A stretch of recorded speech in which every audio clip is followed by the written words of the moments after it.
Þetta er héraðssjúkrahúsið í Mangotsi-bænum í Malaví og þessi stelpa, nýkomin í heiminn fyrir fáeinum mínútum, er mæld og veginn á fæðingardeildinni. Deildin er fyrir löngu orðin allt of lítið til þess að þjóna barnshafandi konum í þessu samfélagi sem eiga meðaltali hátt í 7 börn. Skammt frá sjúkrahúsinu rís bygging fyrir íslenskt þróunarfé, ný og glæsileg fæðingardeild sem væntanlega verður tekin í notkun snemma á næsta ári.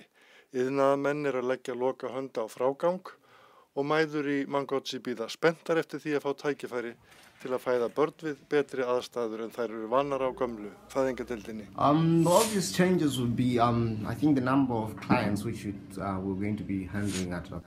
Héraðslæknirinn segir að mesta breytingin verði fólgin í því að fleiri konur geti fætt á nýju fæðingardeildinni á sama tíma.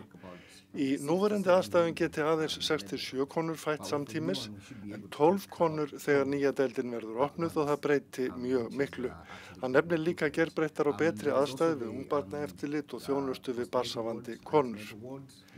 Bygging nýju fæðingardeildarinnar er stærsta einstaka verkefnið í samstarfi Íslendinga og héraðsyfirvalda í Mangotsi í tengslum við lýðheilsu, en eitt helsta markmiðið er að draga úr mæðra- og ungbarnadauða.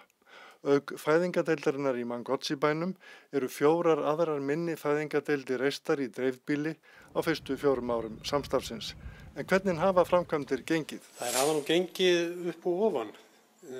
Þegar við komum þetta fyrst, haustið 2012, þessi verktakandi tóku þetta svæði yfir bara í desember 2012 eða janúar 2013.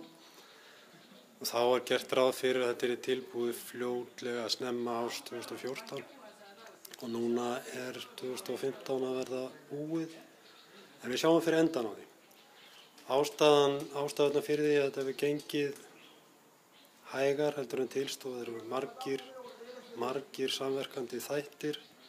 Verktakinn sem upphaflega tók verkið að sér, hann gafst upp og nú er kominn annar í hans stað.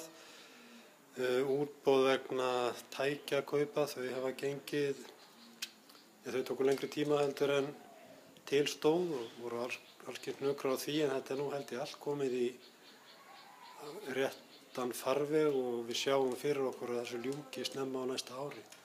Mikil eftirvænting ríkir meðal mæðra í Mangotsi eftir að nýja fæðingardeildin opni og sögur eru á sveimi í bænum að eftirvæntingin sé slík að hún hafi leitt til þess að konur hafi orðið barnshafandi til þess að fá tækifæri til að fæða við nýjar og betri aðstæður. En er eitthvað hæft í því? Most of the women, when we go out into the field for supervisions, most people are excited about the maternity week. Pino segir að það leynir sér ekki í samfélaginu að íbúarnir séu spenntir og konur láti í ljós áhuga á því að fæða börn í nýju fæðingardeildinni. Hann segir að heilbrigðisstarfsfólk hvetji ekki til þess að konur verði barnshafandi einungis vegna nýju deildarinnar og brýnt sé fyrir fólki að gera fjölskylduáætlanir. En fyrir þær konur sem fæða eftir opnun deildarinnar verði upplifun þeirra vonandi sú að þær eignast barn við öruggar og fyrstaflokks aðstæður.